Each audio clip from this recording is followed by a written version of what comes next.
Hi everybody, this is Coolest Rob, and today we're back with a video a little bit like what we've done in the past before, because I once previously reviewed a film trailer, and we're going to do the same again. But this time, based on a request from a friend, I'm going to look at The Matrix 4. Yep, Neo is returning for The Matrix 4 after years at gap and all the rest of it. So what we're going to do, we're going to watch it once through. I've only watched it once before, so we're going to watch it through once first, and then we're going to go through it, stopping and starting a little bit, and breaking down what's going on in it, and trying to work out a little bit of what to expect from this film. Okay, so let's kick it off. Thomas?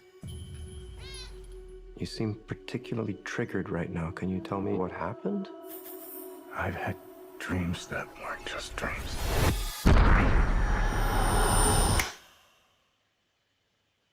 Am I crazy? We don't use that word in here.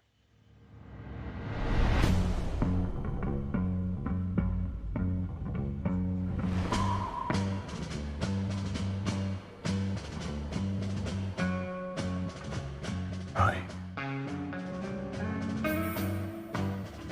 Have we met? One pill makes you larger, and one pill makes you small. And the ones that mother gives you don't do anything at all. Go ask Alice when she's 10 feet tall. Time to fly. And if you go chasing rabbits, If you want the truth, Neo, you're going to have to follow me. and you're going to fall. The only thing that matters to you is still here. I know it's why you're still fighting and why you will never give up. You don't know me. No?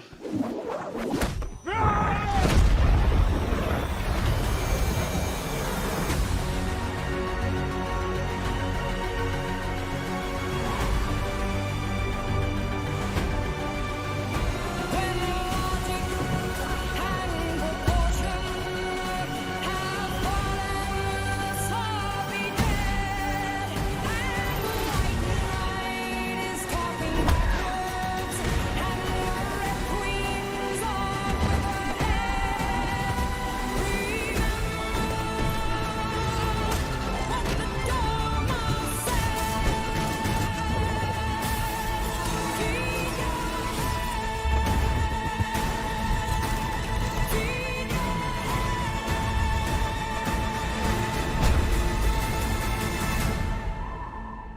After all these years, to be going back to where it all started. Back to the Matrix.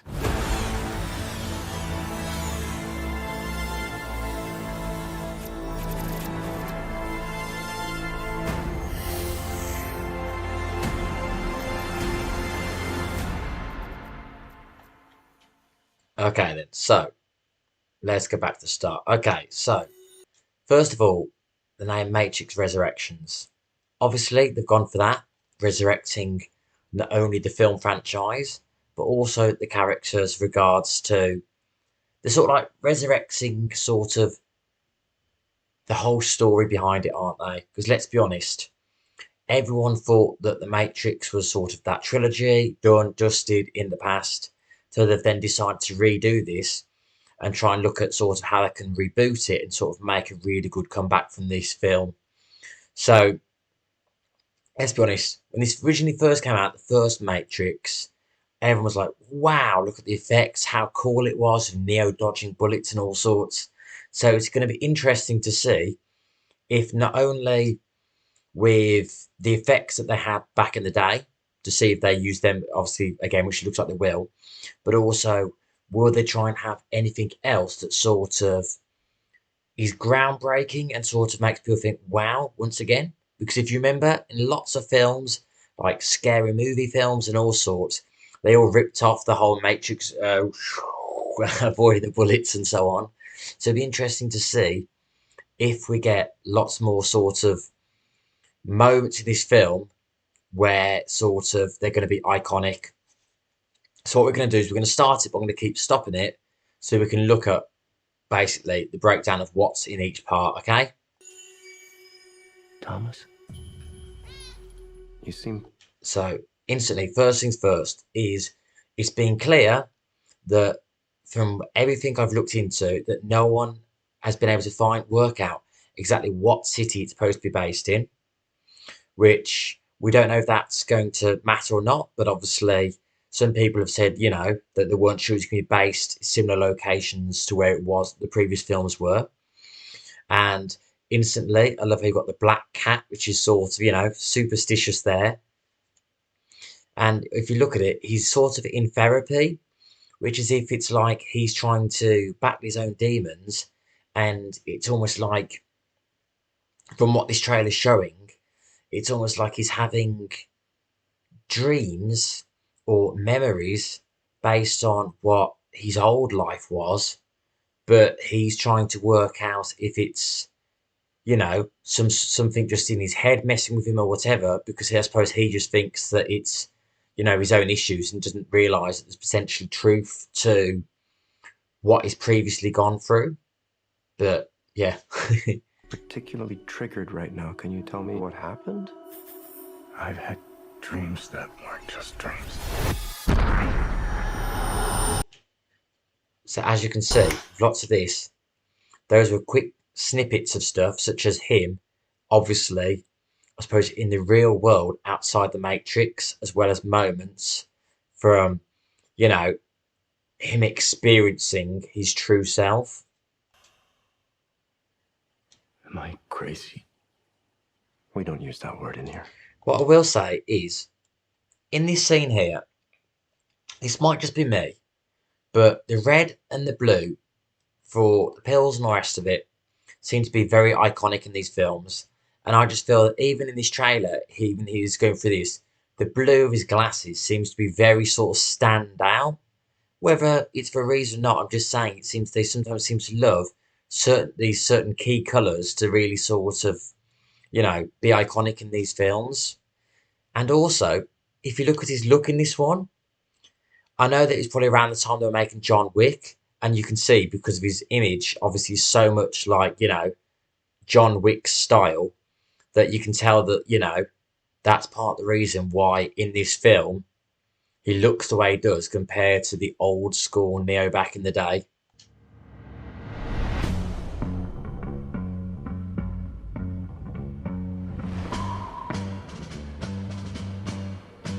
Now, I will say in this scene, I don't get what the duck means.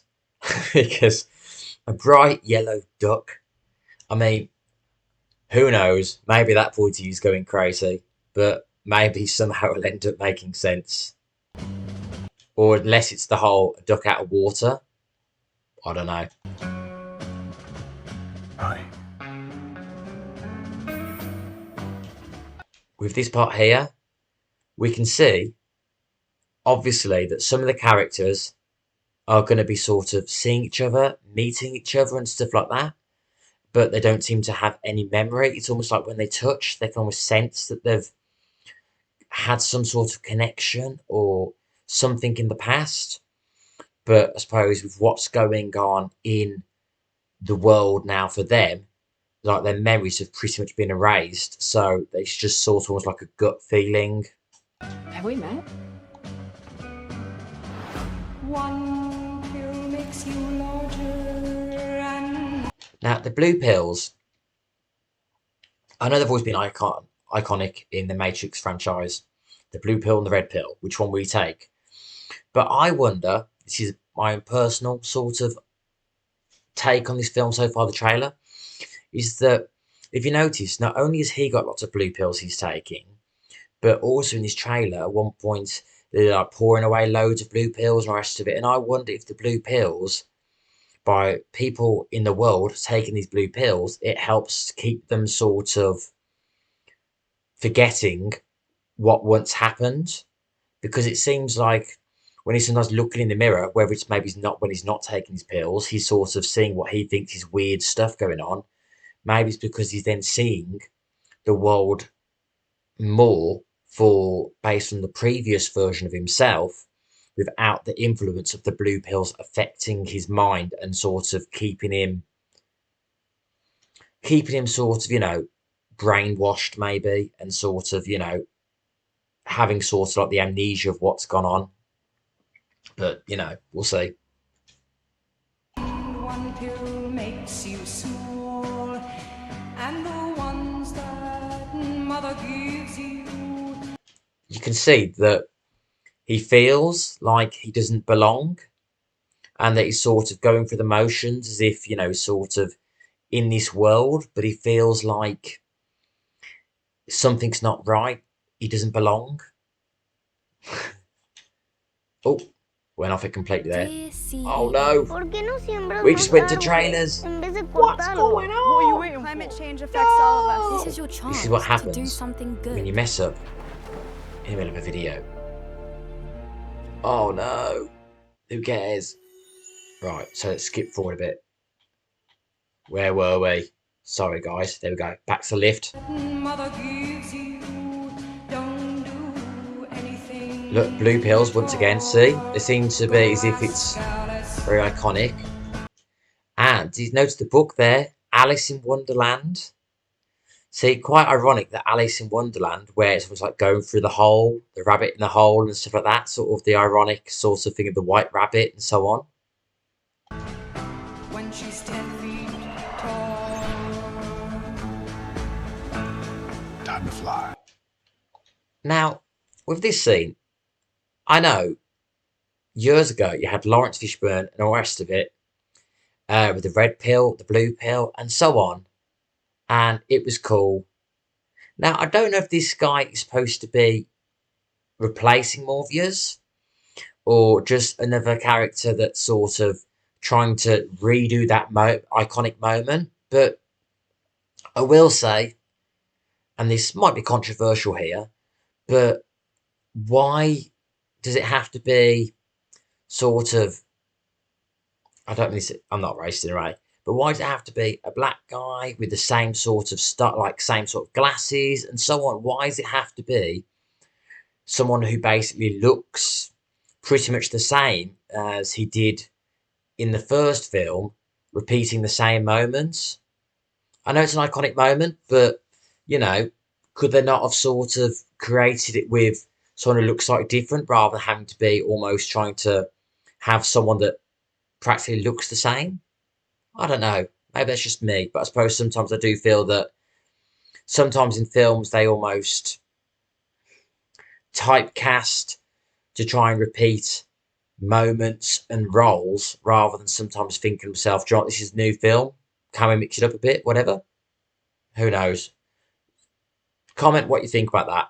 As I said, it's not about race or anything like that. I'm just saying for this exact moment, why did they have to try and make it almost exactly identical when they could have literally sort of, played around with it as they wanted?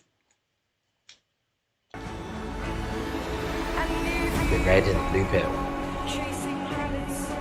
If you Look. want the truth, The rabbit, following the rabbit, once again, a bit like the first film, and once again, Alice in Wonderland.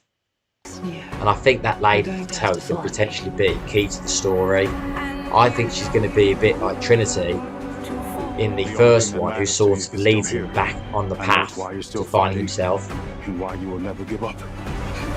Once again, a bit like the first film, where he's sort of learning sort of his capabilities here, in the same sort of setting really, with the sort of like dojo type thing. I will say that you can tell from the moments in this part that it's almost like in some ways he already has control over how powerful he is, even if he doesn't realise it. Unlike in the first film where he didn't believe he could be what he could be. But, once again, each to their own perception. You don't know me. No?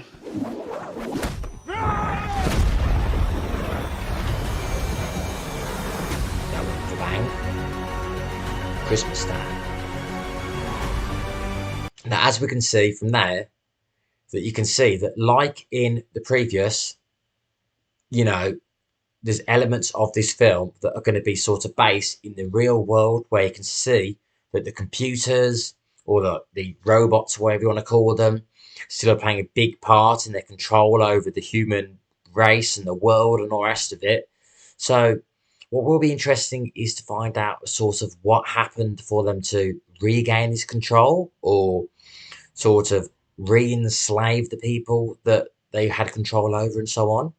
And also, I suppose, a little bit of the people that are left, do they still have the same sort of infrastructure of the buildings that they had in the final couple of Matrix films, where they had like their own little sort of civilization of survivors, or is that completely different now, and so on? Time will tell with that one. As always, here at Trinity. So you can tell that, you know, rather than have the "Hello, Mr. Anderson," that we have a new sort of, you know, Mr. Smith, I think it was called, you know, to sort of going to take the lead when it comes to sort of being the baddies that are sort of hunting them down. I suppose they're acting on behalf of, like, the robots, trying to, suppose you could say, purge the viruses, maybe, which are these people which are sort of against the system and that are aware of where they are and, you know, what's going on. And also, if you notice for some of this, you can see the special effects where they've got the people almost like stopping midair and jumping, as if, you know, they're trying to push a little bit of sort of the effects and the abilities to make it sort of new and cool and stuff.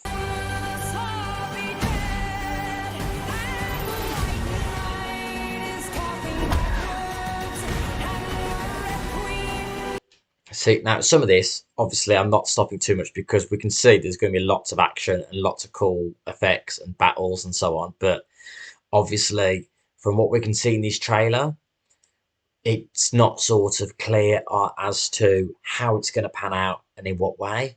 Obviously, we saw Neo there, obviously, in the real world, plugged in. So I presume at some point he's going to get unplugged again, like he did originally. But we'll have to see. But, you know, you can tell that Neo, Trinity, and you can tell that, you know, there's a few new characters, like the lady with the blonde, like lady with the blue hair, the gentleman we saw a second ago. You can tell there's going to be sort of a new sort of key band of people that are sort of rebelling against this Matrix world and fighting back.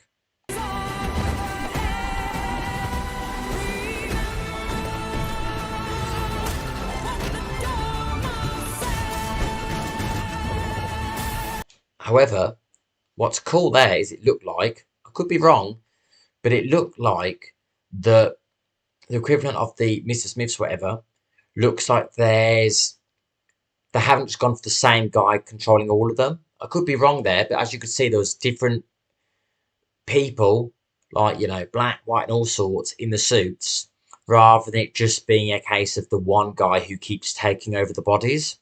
So, as I said, could be wrong there. But it could be a case of where there's sort of more of a selection of sort of baddies, if you get me.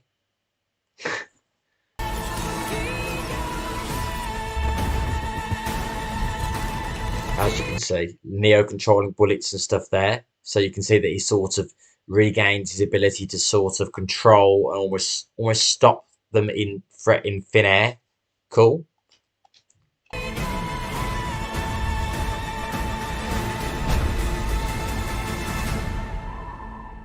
After all these years, to be going back to where it all started. Back to the Matrix.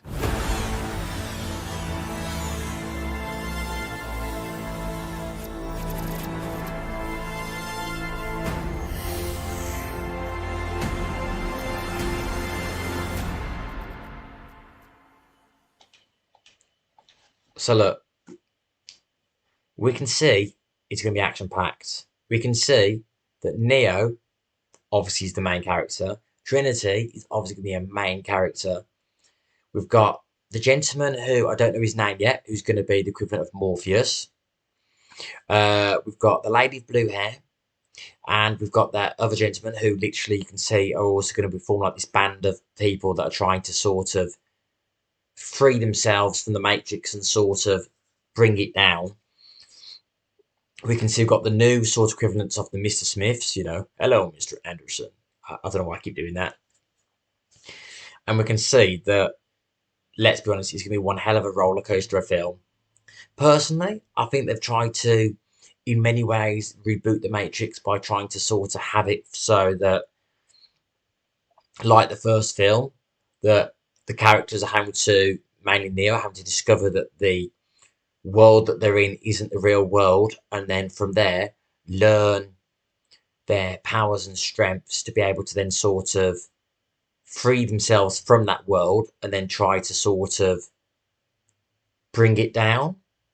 So I personally think they tried to go for the whole sort of slight deja vu of sort of, you know, repeating the sort of same skeleton of the story, but they've tried to then sort of revamp it with new ideas, making sure that they've got the familiarity, the same key sorts of characters and like effects, as well as a lot more new stuff brought to the story. And you know that because it's a lot newer film, that the effects you can tell are going to be pretty cool. So look, comes out this Christmas. I hope that helps. It might not, but I hope that helps. And obviously, you know, if you like it, please like and subscribe. But from me, Coolest Rob, till the next time, goodbye.